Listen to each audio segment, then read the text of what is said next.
je suis, grâce à la cantine savoyarde, devenue animatrice sociale. Voilà. Alors, au départ, avant d'être embauchée, donc salariée à la cantine savoyarde, juste avant j'étais bénévole et avant ça j'étais bénéficiaire. C'est-à-dire que j'ai un parcours de vie où je suis une ancienne de la rue. J'ai connu la rue, j'avais 16 ans, de mes 16 à mes 22. Après j'ai eu mon fils, je suis retournée dans la rue trouver un appartement. J'ai perdu mon appartement, je suis de nouveau retournée dans la rue. J'ai retrouvé autre chose, je me suis reperdue. En fait, c'est dans ma dépression que j'ai atterri à la cantine savoyarde parce que j'avais plus trop de force, donc je travaillais plus, j'avais plus de moyens.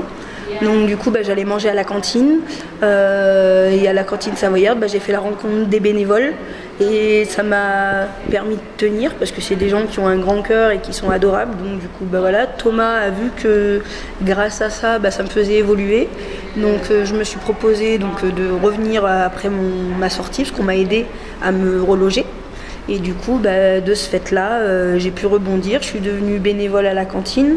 Je venais aussi dire bonjour à mes anciens amis qui étaient là. Donc ça a donné des idées à la cantine pour créer des postes, d'où mon poste d'animatrice sociale qui n'existait pas. Et du coup, depuis, je fais que évoluer. Puis j'ai atterri dans l'atelier artistique. Donc du coup, maintenant que j'ai plus d'errance, j'ai plus le temps de me poser et j'ai du temps pour moi. Et surtout, j'ai réappris, grâce à la cantine et à l'atelier artistique, à me réouvrir en fait, parce que je m'étais totalement renfermée. Et que c'est vraiment ça qui m'a permis de repartir. Alors actuellement, je suis en train de mettre pas en écrit mais en collage mes poèmes que j'ai composés, donc que j'ai écrits, d'autres depuis longtemps et certains que j'ai écrits pendant l'atelier des rêves à la marge pour pouvoir faire mes tableaux et participer à l'atelier. Donc toujours aimé écrire malgré que je sois dyslexique, dysorthographique et sûrement d'autres dys parce que je suis TDAH et du coup j'ai un petit peu du mal à écrire de ma main avec un stylo parce que j'écris, les idées arrivent plus vite que ce que je peux les écrire. Donc du coup j'écris très vite et j'arrive pas à me relire.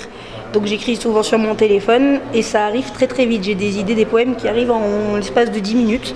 Je peux écrire un truc comme ça me vient. Hier, on a été visiter avec la cantine savoyarde l'usine des laboratoires de la Panière. Et pendant la visite de la Panière, j'ai pondu un poème.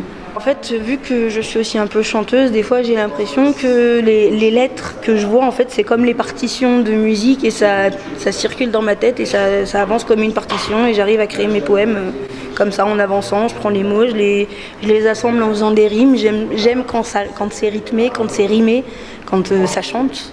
C'est trop agréable. C'est un peu du slam ce que vous faites là, non? Sûrement, peut-être.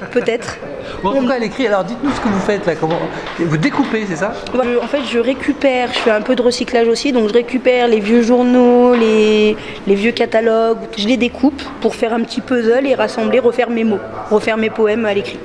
Voilà.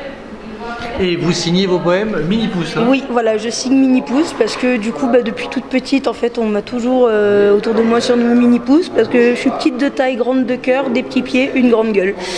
Ça me va bien. Donc,